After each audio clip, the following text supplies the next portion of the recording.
Yo, what's happening, people? And welcome back to the Tiki Taka podcast, where you're going to hear hot takes, unbiased opinions, and hopefully have a couple laughs along the way. And obviously, back to Premier League football, back to the weekend roundup. Good to have it 2 weeks in a row. And we're actually, Michael, this is episode 25. So that means 25 weeks in a row we've put the content out. Consistency is key. So small pat on the back for us there. Availability is the best. Exactly. That's why Reece James is not better than Malo Gusto. But we'll get into that. But yeah, 25 weeks in a row. If you've been supporting, if you've been listening, shout out you guys as well. Cheers. We appreciate it always. And I think at this point in the season, Michael, I'm going to change the format of the show slightly. Okay. Talk to me. Because rather than talking about the games in chronological order, and you can't say I'm just doing this for Arsenal because we're not actually going to talk about Arsenal first. I think we should probably start talking about, because narratives are starting to form, league positions are starting to form, teams fighting for certain places. So I think we should do the title race talk and the title race teams first. Follow that on with the guys chasing Champions League. Follow that on with the guys chasing, and just bring a bit more of a format structure. I get it. No, I actually like this transition. I'm on board. Because at the start of the season, we could do it in chronological order. Because not much is happening. Now we're getting into the back end of the season, and there are narratives and there's like races starting to happen. It's similar to F1. You got the top of the pack, then you got the middle pack. Yeah. And then you got teams are starting to separate out. See what I'm saying? Because at Christmas, guys were saying Arsenal were in a top 4 race. They're saying Tottenham in a title race. Ludicrous. Yeah, but those guys weren't on this podcast. So we only talk sense here. Having said that, we will start with the team that ironically did actually play first this week, but they are also top of the table. Brentford versus Liverpool. Yeah. And big win for Liverpool. Yeah, it was. It was definitely a game I was looking at, and I thought, Brentford away, 12:30 kickoff. I think this could be a tough one. And you look at that as like a City or an Arsenal fan and think Liverpool potentially drop points in there. And for them to not only win, but win the way they did, scoring 4 goals. Yeah. Mo Salah back. Like, it was an impressive performance, albeit Brentford's defending was shocking. Individual errors is crazy. For almost every single goal. Yeah. The first goal should never be allowed to happen. Even though that is a great header by Jota. But either way, man, whether it's shocking defending or not, you score 4 goals at Brentford. Liverpool are just getting the job done, man. And they're not losing steam. They're like, which is surprising me a bit. And now, now you start to do the hindsight thing of, should we have ever been surprised? That kind of thing. They've been here before. Yeah. And I agree with that narrative. They've been here before. They've won titles recently and big trophies recently. But damn, from where they were last season, and I know they finished strong last season. Yeah. But I didn't really think they'd solved the midfield issue that they had last year, and I don't even know if they really have. But they're still just churning out wins. McAllister is doing a job in there. McAllister's doing well in there. But even Endo, I'm not gonna lie, he's been all right. Yeah, he's been doing the job that Klopp wanted. I think wants him to do. Quietly, quite a big difference. Yeah, exactly. He definitely does his job. Whatever Klopp tells him to go out there and do, he definitely goes out there and he does it to the degree where Klopp's like, all right, come back in, and they do look a little bit more stable. I think losing Curtis Jones is going to be a bit of a blow. Yeah, because he's been playing well. But to more of your point, it was an impressive win because I also definitely was tuning in thinking something could happen here. Notoriously Brentford's a tough place to go to. It's a 12:30 kickoff. Brentford started well. And exactly, and you think, if could it be? Exactly. But now Liverpool were very professional, man. Yeah, and I mean, I said maybe quite boldly, this Liverpool midfield cannot win the league. Yeah, we can't allow that to happen. And I agree with you, but I agree with that wholeheartedly. And I said, if it does happen, Klopp's better than Fergie. But I still, in this moment, just don't think that. I think their defense and their attack is worthy of winning a title. I think VVD and Konate have been solid. I think it's the first time that I've seen them put together a partnership for quite a while as well. Yeah. Robertson coming back in, but Joe Gomez has been performing. Yeah. You've got Trent on one side, even when Conor Bradley's coming. He's been doing well. Performances in, and obviously we know about their attack and that they score goals, but their midfield is what I think is lacking. And I would still be surprised if they go on and actually win the league. It would be crazy to see somebody like Gravenberch in a title-winning midfield. Even guys like Szoboszlai, who we've given quite a bit of praise to and maybe like had a fall off or dipped a bit recently, But Szoboszlai in his first season in the Premier League isn't this guy that we're like, yeah, that's a midfield winner. That's a like champion in that midfield. No, I like. It would be honestly, it would be Klopp's biggest achievement, no doubt. Yeah. Like it would be crazy because they've had a lot of injuries this year. Like the title team that won it for Liverpool, it was like the same team every week. Damn near.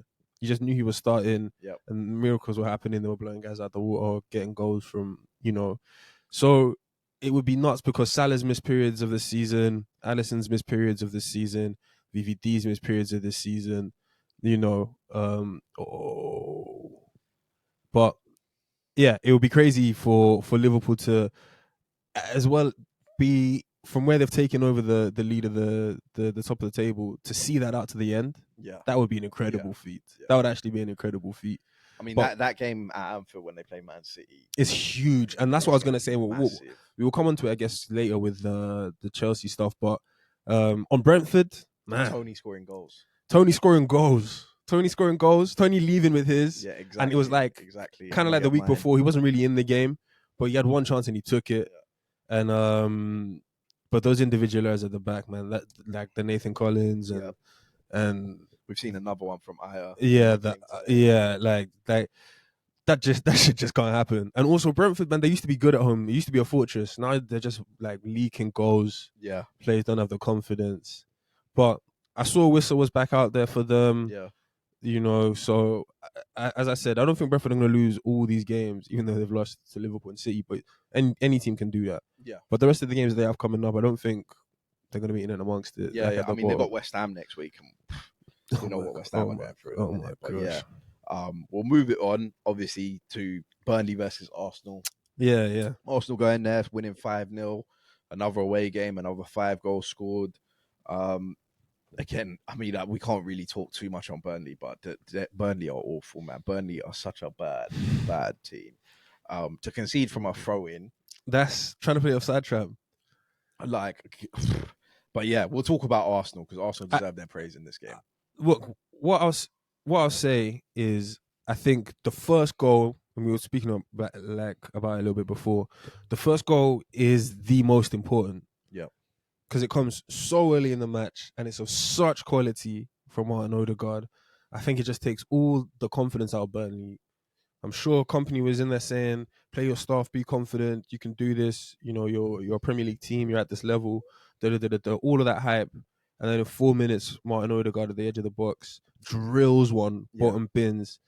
And I think the task just gets that much harder. And I think at that point they'd already kind of accepted defeat, and it's like, well, now we have to come out and chase, and we can't even sit back for 5 or 10 minutes, So they were awful. They were awful. But I really think it's because Odegaard put it on them, in the first 4 minutes of the match and really just opened it up. Set the tone. And then recently this Arsenal team, man, once that first goal goes in and we smell blood, I love that we've been killing teams off. Not even leaving it to be 3-0, but could have been 5 or 6. We're making it 5 or 6. Yeah. We're making it 5 or 6 and we're saying it should have been 7 or 8. Yeah. And I think that is so dope, and I love the plus 19 goal difference in however many games. And now caught up with City in the form where they are. Winning 5 games in a row in the Premier League is nothing to be sniffed at. And I know these are poor teams, but West Ham was 7th in the Premier League. Yeah. When we beat them. And it's 2 away games. Going away from home and beating anyone in the Prem isn't a really easy task. Yeah. You need to show some level of quality and show some level of performance. But yeah, I mean, Martin Odegaard was bossing it. And I did actually want to ask you who you think Arsenal's best player is. Because in my opinion, there are a lot of people. It's a difficult question to answer. There are a lot of people you could put up for it. But personally, I would say Saka, just because the way he's been playing, especially since he's come back from the break, he's just been bagging goals. But another brace this week. He's turning up when we really need him to. And I think I'm most confident of Saka, of maybe all of our attacking players, to turn up in That's the thing. Crunch time. It's a really, really tough question. But I look, I'm not going to be mad at Saka. You can't sit here and argue against Saka not being one of the best players that Arsenal, or the best player that Arsenal have. He's, as I said last week, I can't believe Saka's become a numbers guy. Yeah. Like, whether he plays well or whether he plays badly, he's bagging. And the best thing about Saka is you remember like in the Chelsea game when we weren't really showing any quality? Like for him, it only takes a moment, and he can show you like almost a world class ability to put a ball on the sixpence for Trossard at the back post. Yeah. So I hear you with Saka, but I think this is the beauty of the squad is that I think there's a lot of guys that can get to that also that level. Yeah. It won't look the same as Saka, but Odegaard, Saliba, like I don't know, like if Saka dips for whatever reason, I'd say go hard for Neto.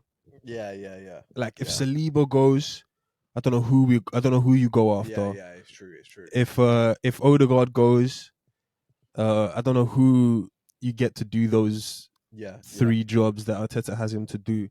But I agree that I would say Neto, who's having a brilliant season, not taking anything away from Neto, I had him in my top 10 wingers list. Isn't the level. He's got 11 assists, but he's only got 2 goals. Yeah, it's exactly. There's a drop off, and now you're hoping that you can mold him into something that would be Saka-like, but it's it's not Saka's the same. Picking up the assists, he's got 8 of them. Saka can be soon enough. Saka is going to be out of it, like how they talk about the rest of these big dogs. If he continues on the same trajectory, his goals.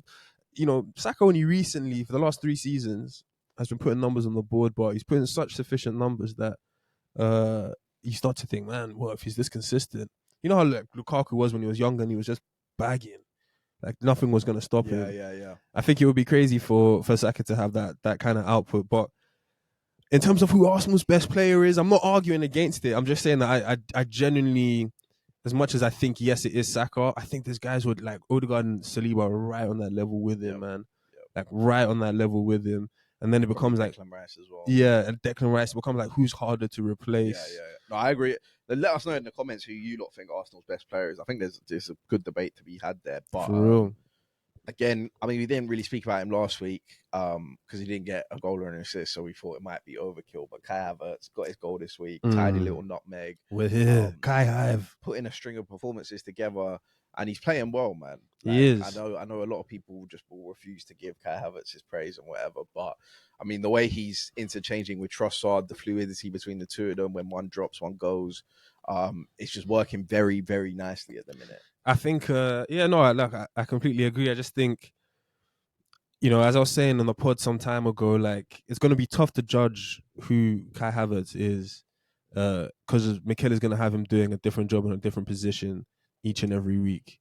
So it's going to be tough to be like, this guy should get me 10 and 10 goals and assists because he's playing as a number 9 or whatever it is, because he does so many jobs for the team. And I think now in these last couple of games, we're seeing it. The Liverpool game, he was doing that false 9 thing. Yep. Yeah, more prominently on Konate's neck, on VVD's neck. Yeah. In these more recent games, he's been interchanging with Trossard, sometimes going up top, sometimes going deep. It's crazy level of IQ. And obviously he's doing the counter press thing. And I just think his performances have been consistent as well. I think that's the most important thing. Like he pretty much stays the same. He always is like sort of secures the ball, doesn't really give it away too much. And it's just always coming down to like whether or not he's going to finish his chances when they come to him. But him and Trossard, man, are really doing their thing. Him and Trossard are really doing their thing. Trossard's bagging his goals. Yeah. Havertz is filling in the spaces. And you said it on the pod a couple episodes ago, like, whenever Havertz makes that running behind, you almost never worry about him being offside.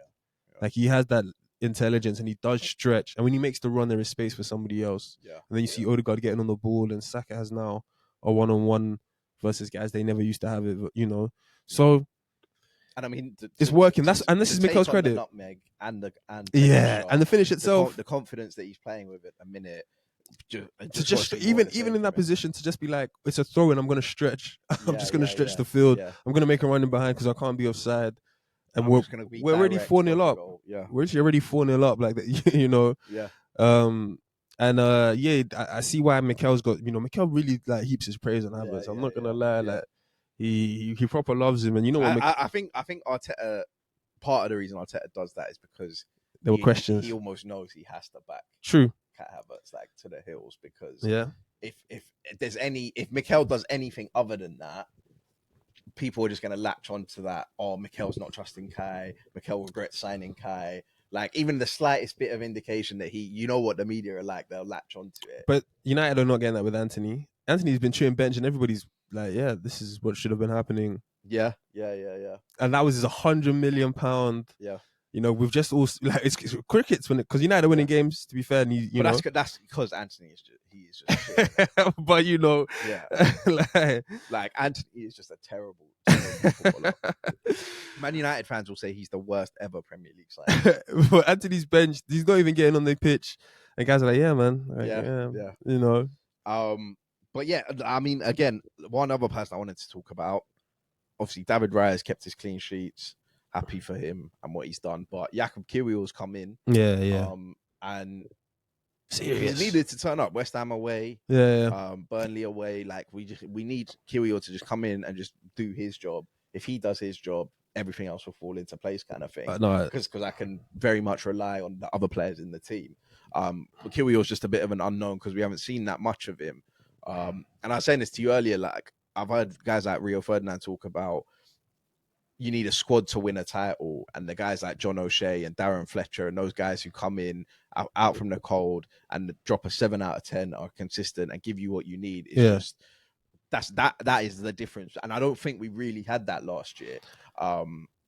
Like if we were missing Partey, Jesus, Zinchenko, Tomiyasu, all these guys last year, we'd be done now. Yeah, it'd be over. The fact that Kiwior can come in and drop these kind of performances, we need that. No, 100%. And this is we, like last week, we couldn't be having West Ham say, "Yeah, just give it to Kudus because he's just going to feast on the left back." Yeah, and it's not Rob Holding anymore, and that's like no dig at Rob Holding. It's just this is Arteta answering, and Edu maybe should get more of the credit answering like what went wrong last year. We didn't have the depth. If any of the starting 11 were out, we were damn near done. Yeah, and obviously they've seen that Kiwior was one of the signings to help replace that, and he's doing the thing. He's playing out of position. He's very solid. What I like about Kiwior is he's also tall. He wins his headers. Yeah. Like it's not an easy day trying to get past him as a one. Overlaps. Yeah, it's not an easy day trying to get past him on a 1v1. Obviously, he's got the IQ. He throws the ball for Havertz. He knows he can't be offside. Yeah. So I like the fact that is our fourth choice, center back or defender. And I think he deserves a lot of credit because he's come in pretty much from the cold, getting spotty minutes here and there. And as you say, like the John O'Shea's and those guys, he's put 2 performances together when we need him. Yep. And the 45 against Liverpool. And trust me, and that will, I think it will do his confidence a lot of good as well, and he will feel like he belongs now. Because there'll probably be a point between now and the end of the season, whether it's Champions League or Premier League, where Kiwior's going to have to come in and play a game. Yeah. Right. And he should also feel confident, like if Arteta's like, yo, if Zinni pulls up in a game, and Tomiyasu's out or whatever is going on, Kiwior should be feeling like, all right, man, I can come and I can do this. I know these routines. Ben White's going to know what to do now that I'm on the pitch. And he should be feeling that confidence. Kiwior is the backup left centre back. Yeah. So if anything happens to Gabriel, Kiwior is going to have to. And it's good, as you're saying, we're going to need a squad. It's going to need. And Arteta said the exact same thing. I think they was asking Arteta like, "What's it going to take to get this done?" And he's like, "I'm going to need everybody available. I'm going to need everybody available." And he's part of that, man. Everybody's going to be part of that, and the level can't drop too much. And I like the fact that Kiwior is going to be picking up a lot of things, but let's not get twisted, fans out there. Like Zinchenko, if he's coming back and he's fit, he's right back in that team. Yeah. But Kiwior deserves his love for most games. Yeah, and then Tomiyasu. Yeah, or Timber or whatever. Yeah, and that's another guy who's going to come back and shake things up, man. Yeah. I'm looking forward to Timber coming back. Are we? Because we're going to come off Arsenal, but just like looking ahead to sort of Porto. Yeah. What's going to be happening over the next 2 games for us? Predictions, thoughts, feelings, players you'd want to play, rotations. I think for the Porto game, I think Jorginho should come in for that game. I think he'll help just calm the team. Yeah. In what's probably going to be a hostile atmosphere and a tight game, intense game. So I reckon he would come in for Havertz.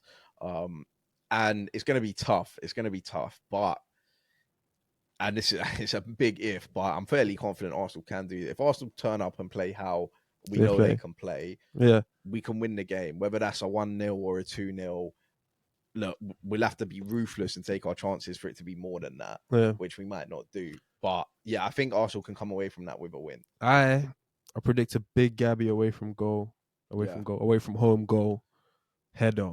Yeah, I can see that. In a Portuguese speak, well, he's Portugal. And him just giving it to the crowd. Yeah. Yeah, but so you reckon Arsenal will win as well? Yeah, I reckon we'll win. I think we have the momentum.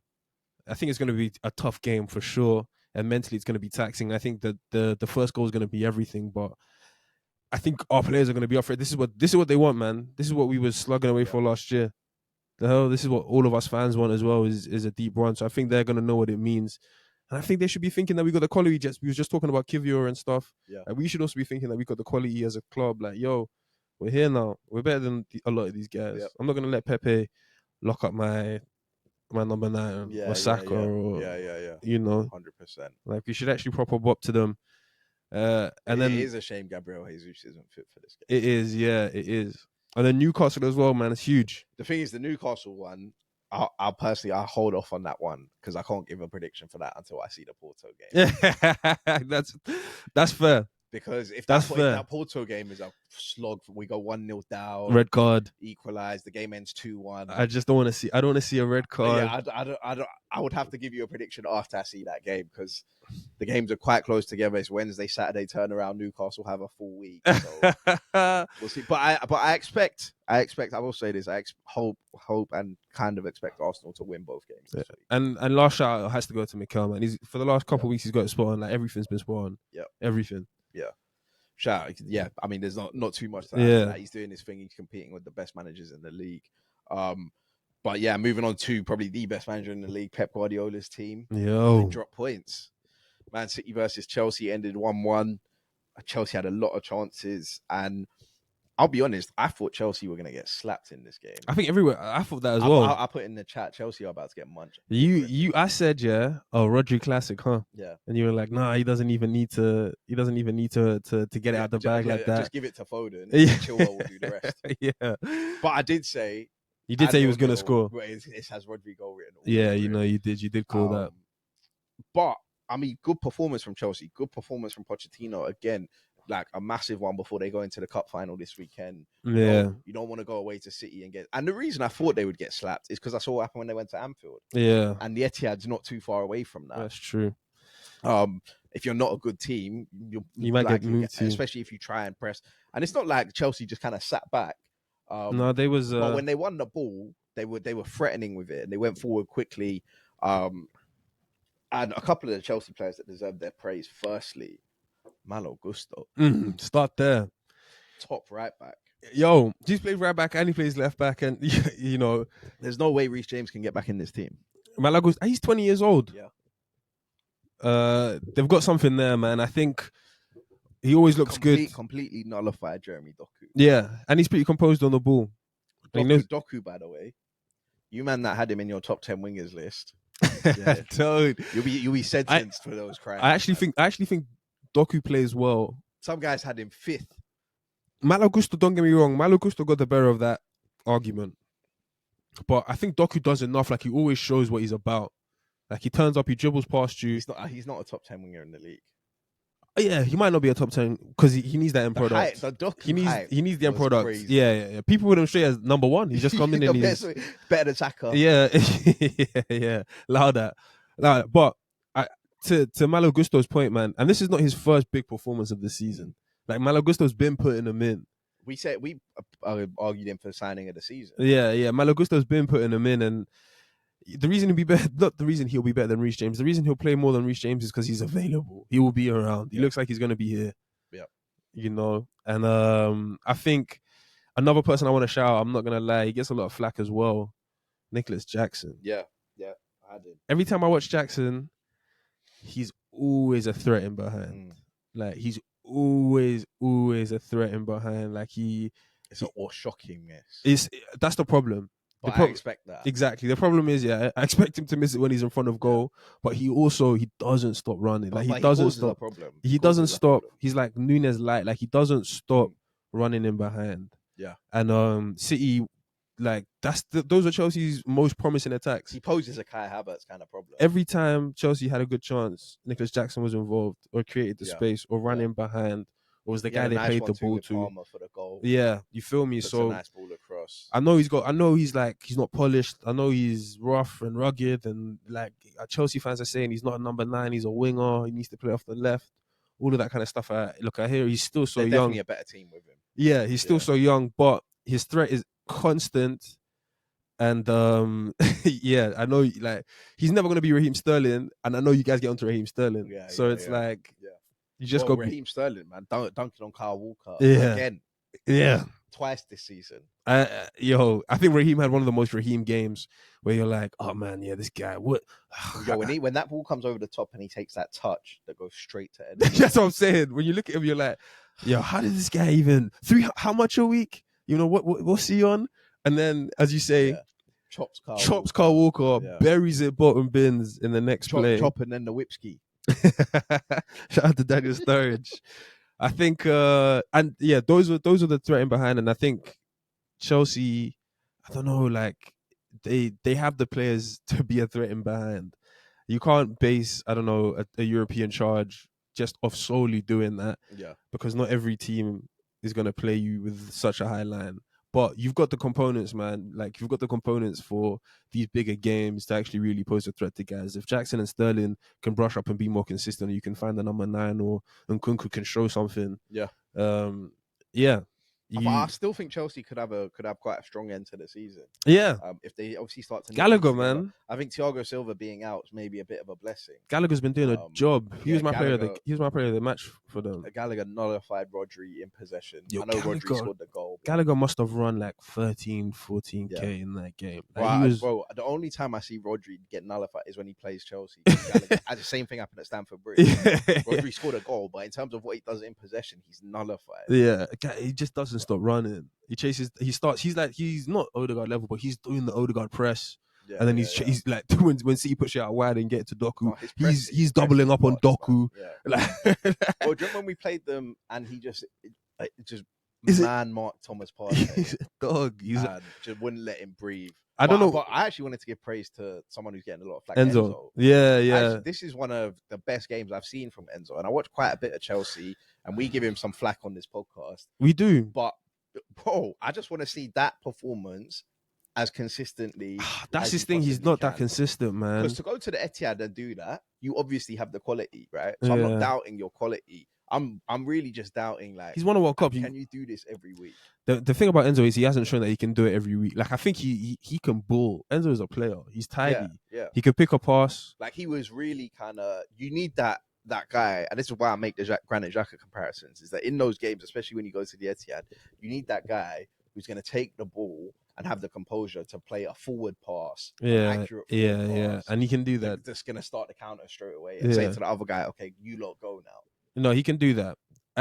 But the thing about Chelsea is, and this is what I don't understand, is I don't understand how they are where they are.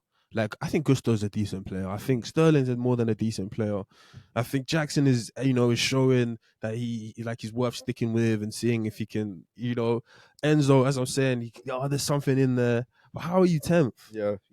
Even Disasi, the last couple of games, have been putting decent performances. Caicedo, I actually thought was pretty all right. But how are you? But I think that's a recent kind of turn of form. I think, because let's be real, for a lot of the season, these players have been whack. We've been saying we need to have real conversations about the quality of some of these players.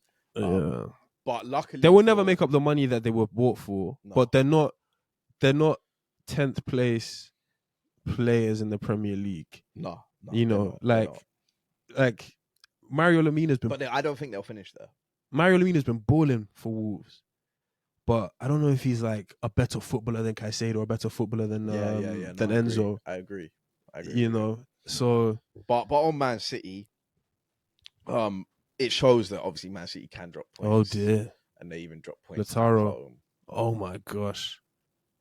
Oh. Inter just scored.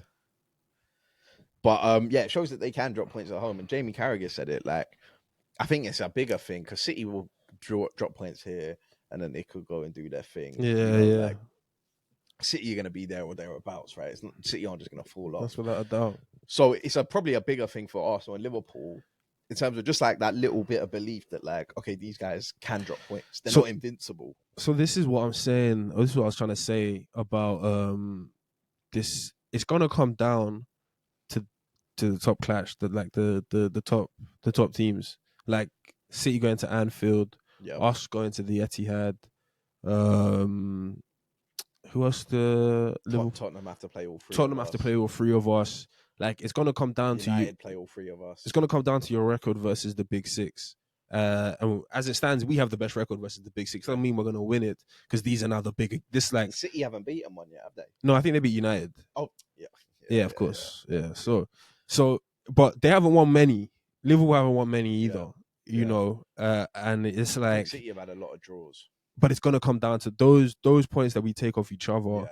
Is gonna decide the title and at the moment, this stage. This is why when we beat Liverpool, I sat and I said, that man on the desk has scored the winner against the two title rivals. Yeah, it's nuts. There's not much more I can ask from him in a season.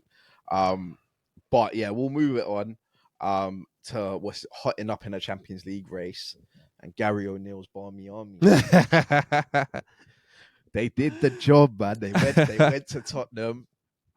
Michael, I saw a back message on the chat and say Wolves are just, it was about half an hour, I was like, Wolves are just sat with 11 men behind the ball.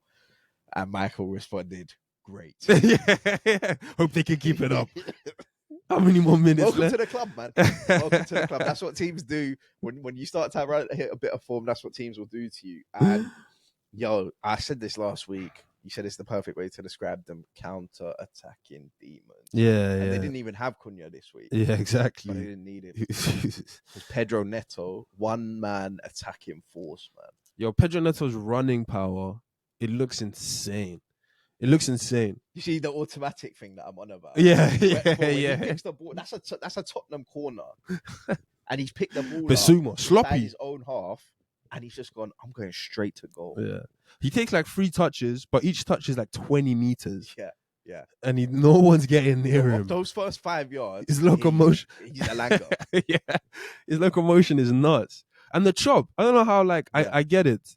You don't know when he's going to do it, but it's as you say, it's auto. Emerson needs to run full speed to get over there.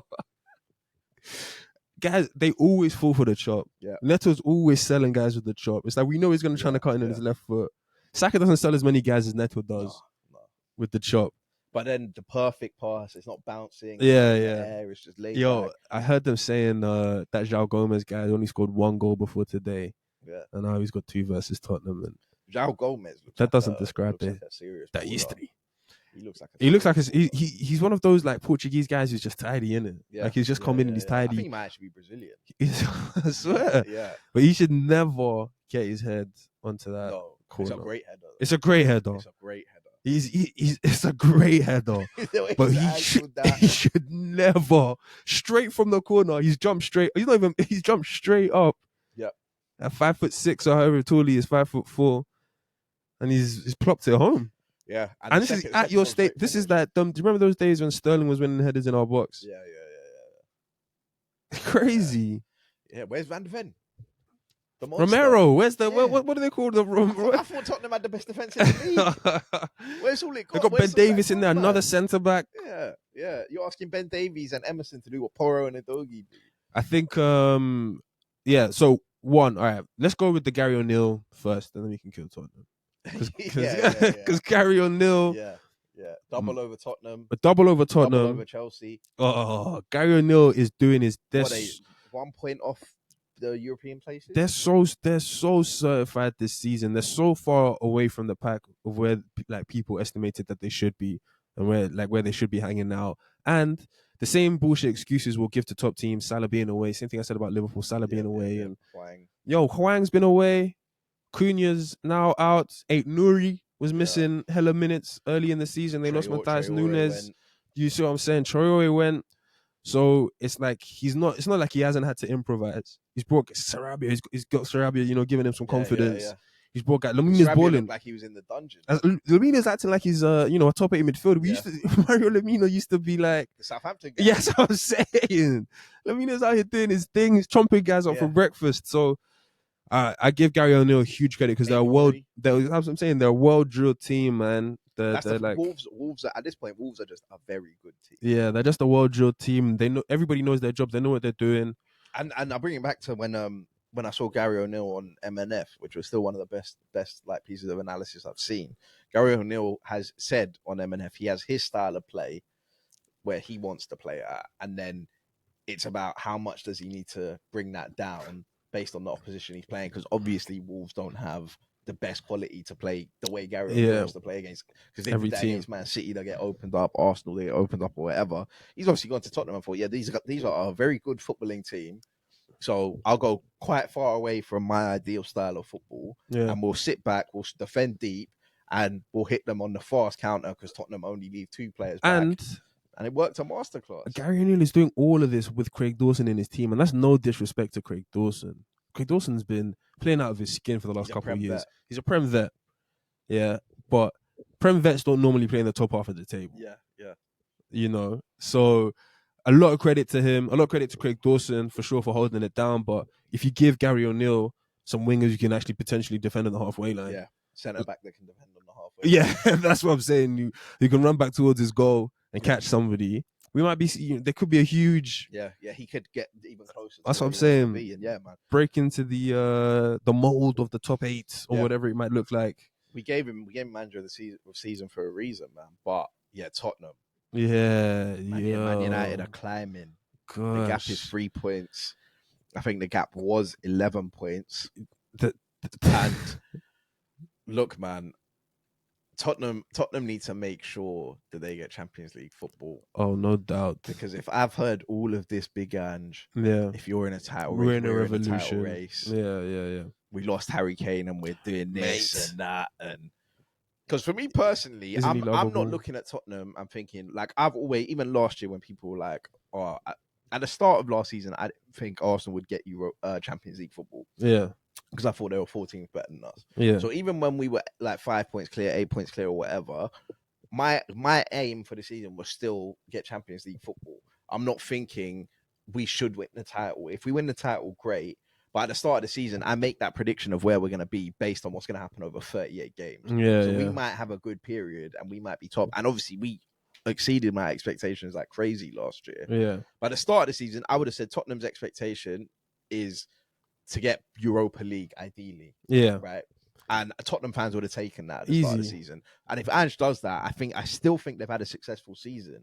Because over the course of 38 games, Tottenham's they have a nice starting 11. And then when it starts but you need the squad to make it. So, and Man United have players that can come in. But I'm going to kill Tottenham because Tottenham fans were telling me they were in a title race. I think you've been very diplomatic, and I agree with the point you're making, because we Arsenal fans are in that position, as you said, where at the start of the season we thought, man, I would have taken 6th. I remember us saying that I would take 6th. I'll buy your hand up today at the beginning of the season, and then we was in a title race, and we were like, oh, damn. Yeah. And then we ended up in the Champions League, but we didn't win the league, and it was like, it's weird when the goalposts shift because your team overachieves, especially halfway through the season. At the beginning of the season. But what I will say about Tottenham is, and maybe that's what we were doing, Tottenham fans were going on and on and on about how big Ange is and how Richarlison is the second coming of Christ, and all the whole high line, Sonnet striker. Yeah. Vicario, isn't he the best? Yeah, isn't Vicario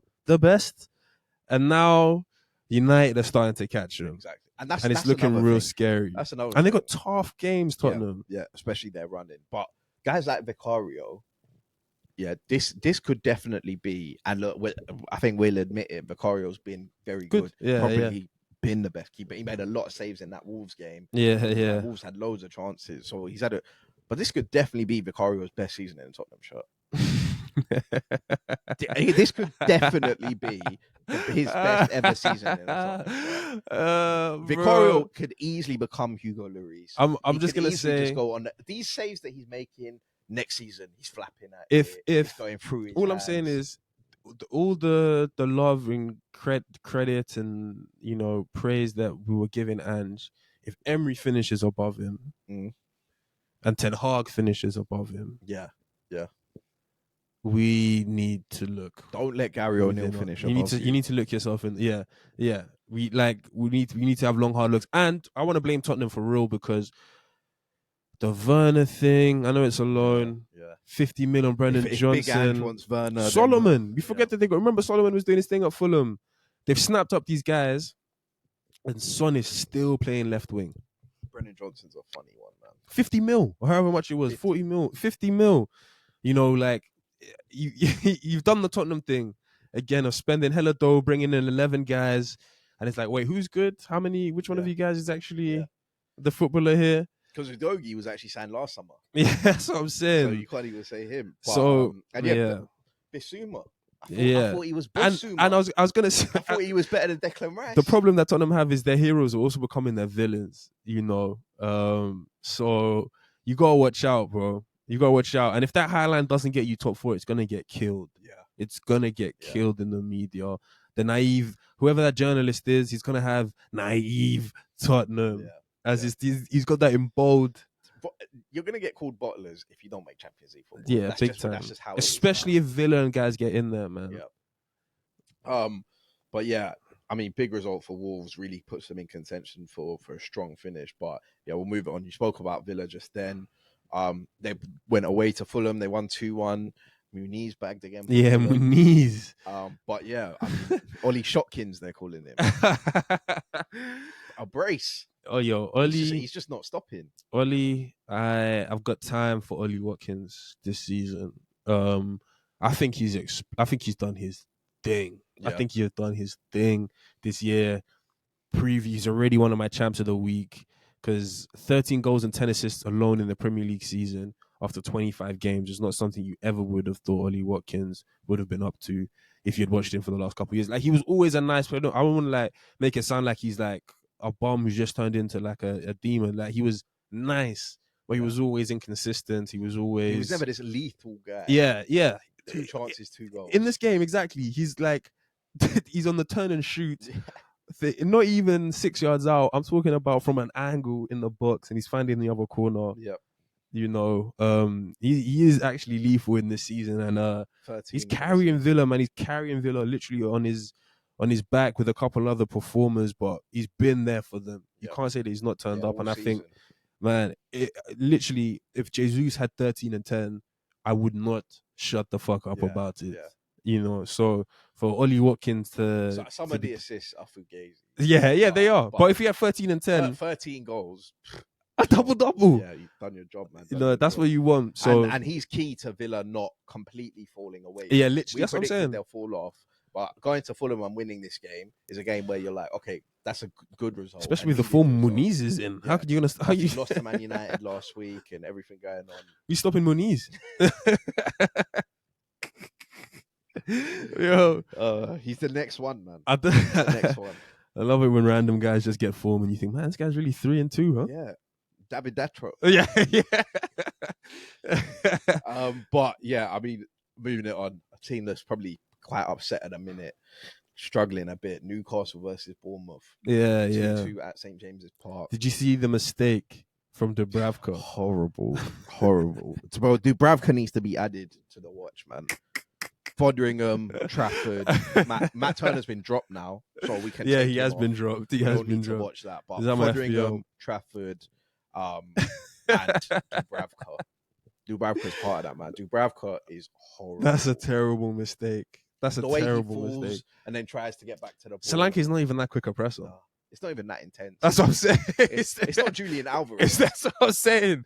It's not some nimble guy you didn't see coming. He's got light. He's got light. Picked up speed. Yeah, you should see the 6'3" guy. yeah. Chugging you down, deep breaths. And then they're 1-0 down. But yeah, I mean, they make it 1-1 with the penalty. I think they go on from there. But Semenyo, crashed it. Yo, it's a serious finish, and it's one of them ones where it's like, oh. Like I'm sure those in training flying. Yeah. And you can connect that sweetly. But it's a ridiculous finish, man. Another type of goal I would love to see an Arsenal player score. Yeah. I don't even know who in our squad is most likely to score that. Probably Martinelli. But it'd be on the other side. Yeah. But, I mean, Newcastle, they're struggling a bit for form. Obviously, they come to the Emirates this weekend. I think they're 10th now, maybe. Wolves are definitely above them. Shit. So yeah, been a bit of a drop off, and I mean they conceded 4 at home to Luton, conceded another 2 at Bournemouth. It's looking a bit sticky. Yeah. I think Eddie Howe has not been able to make do with what he had, and he had quite a bit. Like, I know Tonali's unfortunate. I know there's been a lot of injuries in X, Y, and Z, but some of the goals that Newcastle give up, man.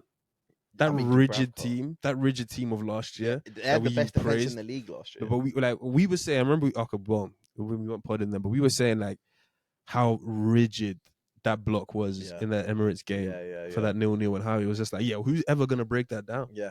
And we just kind of expected that was just gonna be here for like 3 or 4 years. Newcastle ship goals, bro. Like they let him in. So I want to big up Bournemouth though. I've got to be honest with you. Bournemouth are one of these teams that are actually like a Gary O'Neill team, like attacking with intent to score, and they have a game and they try and trap you and then just release Semenyo and Solanke and they're well coached, and if they keep the manager, they're going to play exciting stuff. I think they're who these Crystal Palace and guys want to be now.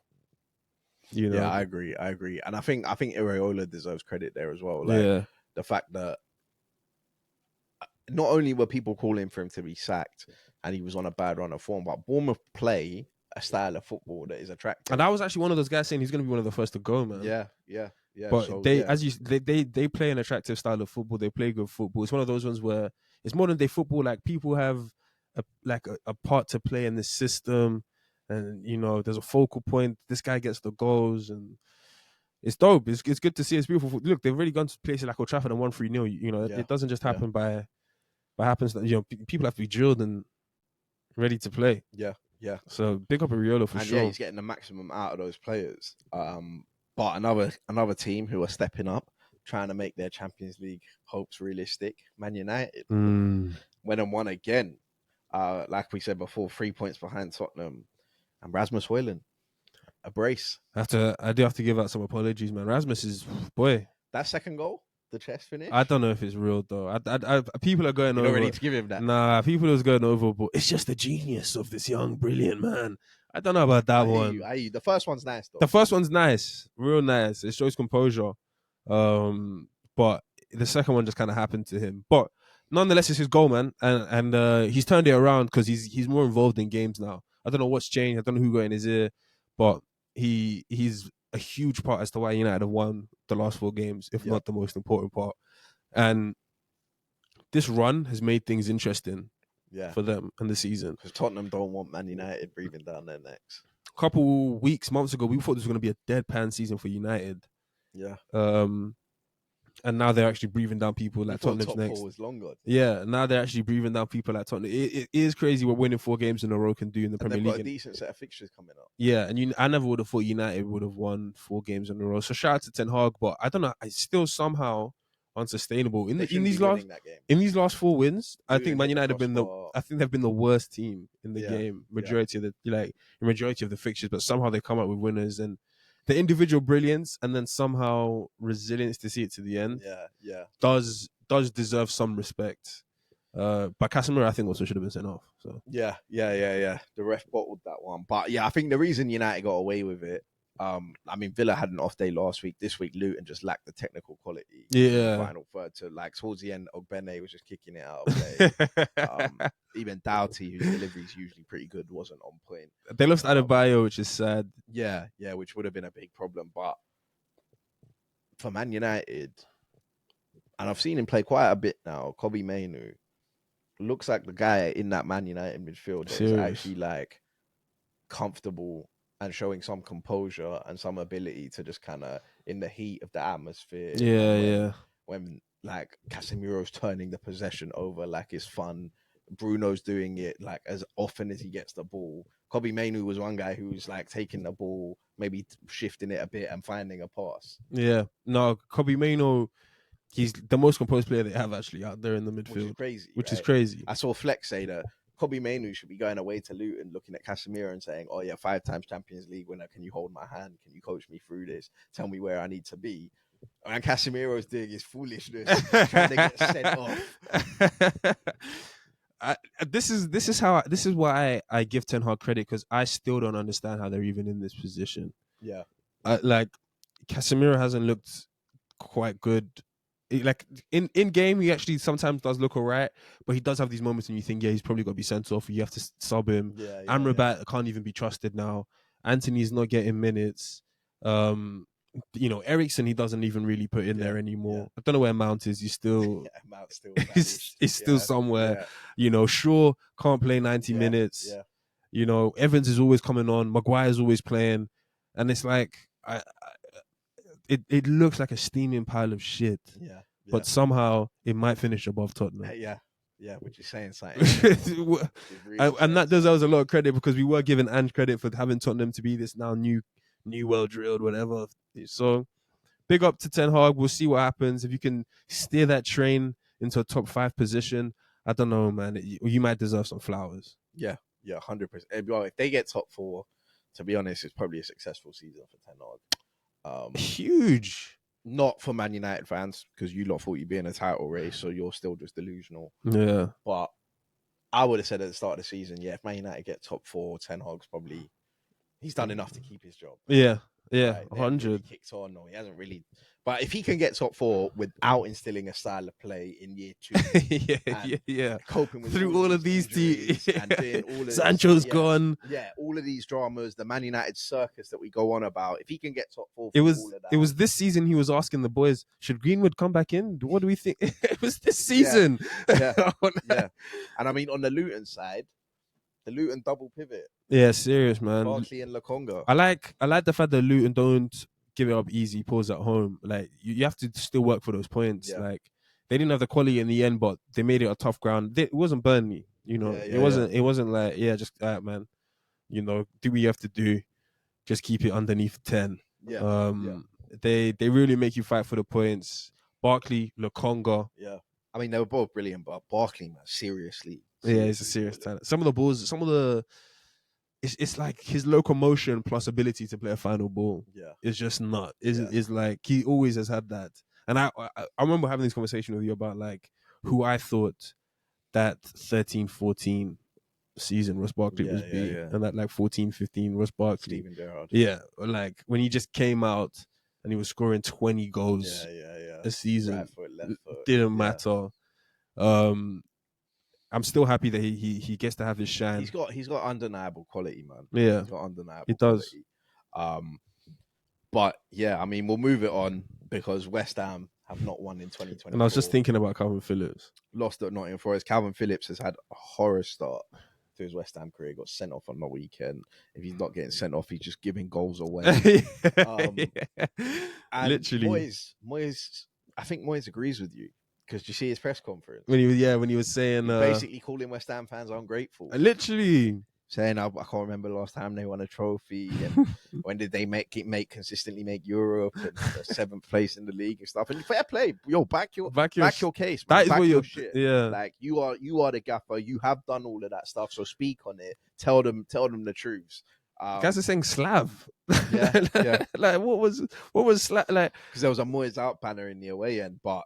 Yeah, man. I mean, not looking good. But West Ham's next. I've looked at their next 4 games. Yeah, got Brentford at home, Everton away, Burnley at home, and then maybe Villa away.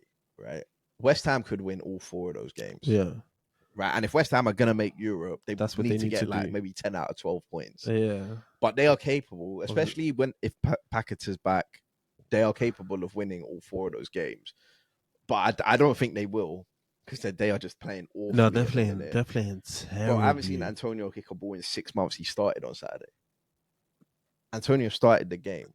I didn't know he's back in training. No, they're playing. But on the flip side of that, I mean, the striker at the other end, Awoniyi. I saw some stat that he's got the best chance conversion rate he does. in the league he since does. the start of last season. Yeah. Better than Haaland. You see this goal, all his goals are like... The touch. It just holds off Agued with one arm, or one finger, should I say. The touch is perfect. And left foot. Drilled it, bottom bins. He's gonna... what's so funny about Nottingham Forest as well is Chris Wood was doing things when Awoniyi was out. Yeah. Now Wood is out, and Awoniyi's come right back in. And just picked up where he left off. To pick up the mess. And I think Nottingham Forest, to be fair, they're actually still under that FFP punishment. They could get a points deduction. But I think they have the quality to potentially, like, even Hudson-Odoi is like he scored in his last like 2 games or 3 games or something. Shout out Like, Hudson-Odoi. I think if Alanga, Awoniyi, Gibbs-White, Cho can stay fit, I think they have more quality than Everton. Yeah, and on that point, I actually want to apologize. I told people on this podcast that if you're thinking about watching Nottingham Forest, don't watch Nuno's Nottingham Forest, because Nuno's Wolves was horrific, and that low block, that 5 at the back. But if Nuno's gonna persist with Gibbs-White, Elanga, Hudson-Odoi, and Awoniyi, I'm here for it, man. I'll be tuning in for some of those Forest games. They're entertaining. We talk about Wolves with the counter-attacking. Yeah. You find Gibbs-White, he beats 2 or 3 players, because that's what Gibbs-White does. You just seem to not be able to get the ball off him. He releases Elanga, and Awoniyi and Hudson-Odoi are crashing the box. In every game that Nottingham Forest has played in the last 3 weeks, they've managed to get Awoniyi through on goal. Yeah, like just 1-on-1 with the keeper, or if he doesn't create, like in the Arsenal game, he doesn't create it out of his own endeavor. Yeah. And that will prove to serve them well, because he's finishing his chances better than DCL is. So let's not do DCL. So yeah, shout out to Nuno. I think it was probably worth the switch from Steve Cooper. And hopefully they can stay up, because I don't mind Nottingham Forest too much. Yeah. But however, if they go down, they're getting pillaged. Like Alanga's gone, Gibbs-White's gone. They won't go down though. They won't go down. They've got enough quality in the team. But West Ham, man, I can't lie, man. It's dark times. It's like we're at the end of Feb now, and you haven't won a game in all of 2024 in all comps. That's crazy. I think they've lost which is why I said last week, I hear some of the Moyes out stuff, but at the end of the day, like, Moyes gets an MVP from me, because, like you say, back your shit, man. Yeah, talk your stuff. Tell them what you've done. Tell them. Sometimes football fans are fickle. Most of the time, they're fickle. Moyes got pushed around by Man United fans, and he's like, I'm not getting pushed around by West Ham fans. At least they'd won trophies. United, yeah, I was following Fergie. Yeah. They were. Fair enough, bro. Tell them. But yeah, I mean, we spoke about Luton earlier, saying that obviously they make it tough. Yeah. Burnley don't. Yeah. And Sheffield United don't. I didn't even bother watching this. No, this is mad. Premier League did that on purpose. I could watch some De Zerbi ball, but I know De Zerbi's just gonna pattern the shit out of this team. There's absolutely. I mean, Holgate. They're gonna compete. Holgate in the 13th minute, getting that red card. Holgate gets the biggest ever. He's a scum of the week. Yeah, he's a scum. But that, like, whatever Sheffield were trying to build and do and fight, and in the 13th minute versus one of these positional playing teams that, you know, have guys who fill spaces and can zig and zag. Like, it's with 11 men on the pitch, we still have Foderingham in goal. Yeah. It's tough enough trying to keep a clean sheet, and now you want these guys to pull us apart for. Off the 13. What are we doing? What are we honestly really doing? And you know, I actually don't even want to. Sheffield have been poor and shit all season, but that's on Holgate. Yeah. That one there, and you can blame Holgate. But then I guess, to be fair, get versus 10 men. That I think it was that Ahmed Ozic came out afterwards and said that it wasn't a red card. And I was like, yeah, bro, you deserve to hold the 5 as well as anyone else, man. You can get blamed for that as well. But Brighton, everybody was eating. Welbeck got there. Pascal Gross was Pascal Gross is an unbelievable footballer. He's got the tech. You know, it's sad when you deep or football and you're like, oh man, he's already 30. Yeah. Bro, if Pascal Gross was doing this and he was 24, bro, Pep would have snuffed that. Pep would have snuffed that from the Gundogan replacement. Yeah. Pascal Gross is serious. He's a serious baller. Comes back 2 goals. Balling. We've been Adingra fans. We've said it from time. Yeah. Brighton get some of their players back looking tidy. I mean, and that's what I just respect about De Zerbi, is that because of De Zerbi's brand of football, when he goes away to Crystal Palace in a derby, or he goes away to West Ham or something, it might be a bit sticky, right? Because they can sit back, they can hit you on the counter attack. They've got decent players. But when he goes to a team like Sheffield, I know Sheffield are going to get. He can get cooked. It's not going to be West Ham went to Sheffield and drew. I know, because that's sufferable for sufferable. Exactly. I know De Zerbi's going to outcoach this guy. His rotations are going to have Bonanotti out there looking. There's going to be like 5 guys that's like moving in the middle, not really occupying any position. Lewis Dunk is yeah. He's 4'6", 6 and 8. yeah. Joel Veltman's coming inside. Like, it's bad. Yeah. So yeah, shout out to Zerbi as well. But in the last game, which was Monday night game, driest game of the weekend. Yeah, missed it. Without a doubt. Didn't even really need to watch it. Saw the final 10 minutes and I saw all the goals. Yeah, that was it. That's that basically watched 90 minutes. Then. Yeah. But Everton out of the bottom 3 with that point. Is it? So, yeah, shout out to them with the 10-point deduction. Was it 10 points? Yeah, 10. Yeah, 10-point deduction. Shout out to them because they came out the bottom 3. Luton went in. And Jordan Ayew with a banger. My boy. What a finish. But yeah, really not too much to say on that. Roy has gone. Yeah. I think that was just come on, man. You don't want to actually die on the job. Yeah, there was a bit of a hospital scare, but I think reports are that everything's all cool now. Yeah. And they brought in this Oliver Glasner guy in. But yeah, I mean, to be honest, that leads us on to MVP and rookie because I'm going to give Roy Hodgson the MVP. Yeah. The only thing I was going to say about Crystal Palace is I think they are now at a junction where it's like you can choose. Your next manager is so important. Yeah. You can choose to go. Yeah, I see what you're saying, but I think regardless of who, we got to think about who Crystal Palace can get, right? Yeah. And regardless of who Crystal Palace can get, Eze and Elise are going to leave. Well, that's what I'm saying. So that's what makes the new manager even more important. Yeah. So I wouldn't make a decision until the end of the season. See what the sum is saying. See who gets sacked and whatnot. But you can choose to go down. We can see who's a manager now, like Brendan Rodgers or something. You can either give him a job, or you can go out there, get a young guy who's got a really nice modern sort of view of football, who can revolutionize your thing for you to start playing the type of football that your fans are begging to see. Because and I don't know much about this Oliver Glasner guy. Yeah, neither do I. Maybe he is the solution. He won the Europa League with Frankfurt. And Europa League, we know that's no easy competition to win. True. You do have to actually be. But you got to trust him. To win that. And yeah, you got to trust him. You got to give him full faith and players. And to be honest, Palace have been a dry team to watch this season in particular. I know when Roy came in for Vieira last season, they were a couple of games they were scoring 5 goals. Eze, Elise, Zaha going crazy. But we know what Roy Hodgson's about, man. Roy Hodgson's not coaching that attack. That's just Roy Hodgson coaches a 2-0. Yeah, that's just them being outstanding individuals. Yeah, Roy Hodgson coaches a 2-0 always. That's his favorite score. So hopefully this Oliver Glasner guy makes them a better team to watch. Because then at least when Palace are on TV, I'll be like, how much? Like, I actually think Mateta's been all right this season.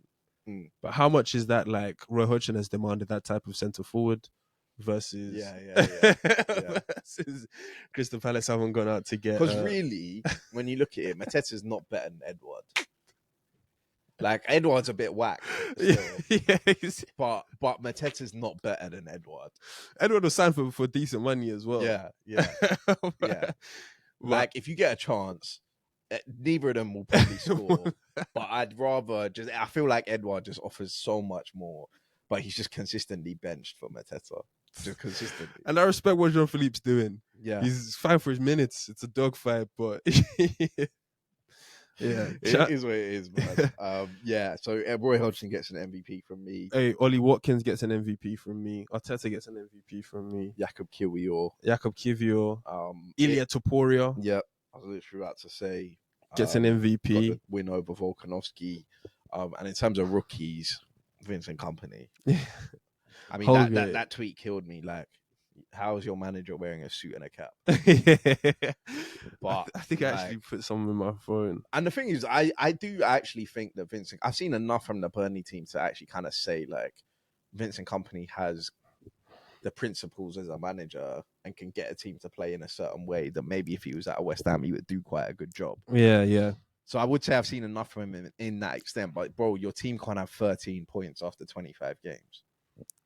You know, I don't even know if I've seen enough. I think I would give Kompany the chance to. There's a team that had a 10-point deduction that's 7 points ahead.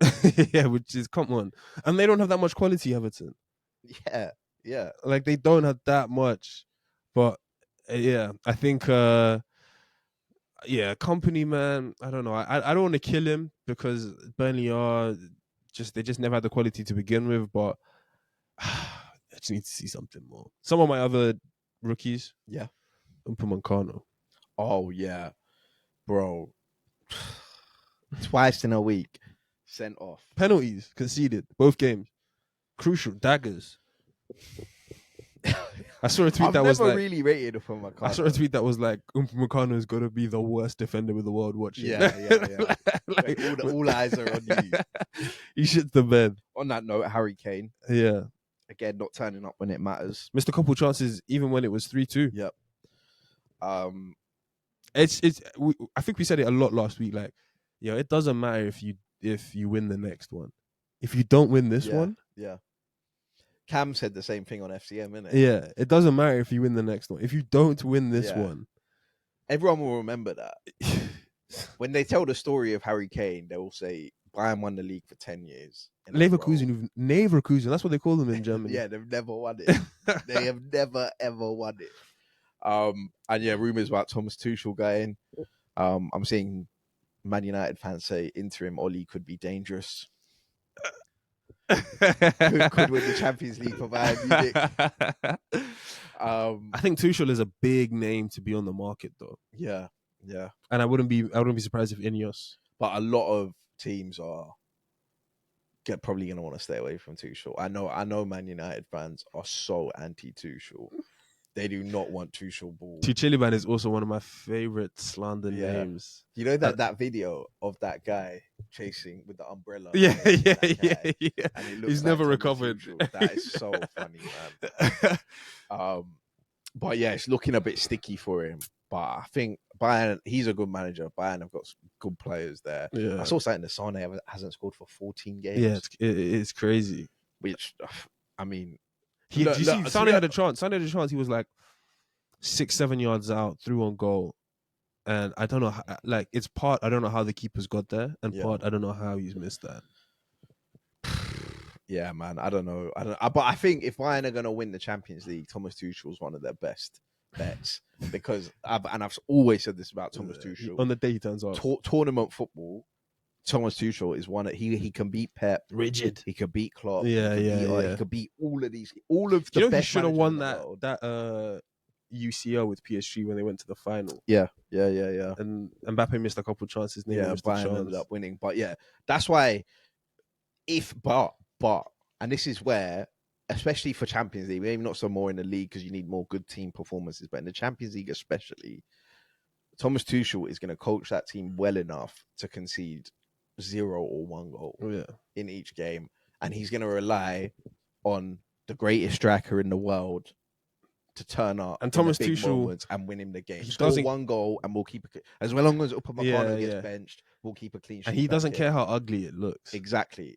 Which to win the Champions League, you almost need that. And he's never had Kane. Pep won it with 4 centre backs. Yeah. And as much as Kane turns up for nothing, in that Champions League format where it's 5 or 6 German defenders and then just 1 ball with Harry Kane and Sane as a runner. Yeah. It could get Musiala. Yeah, it could get quite. Musiala's goal in this game. Yeah, that he scored in the weekend.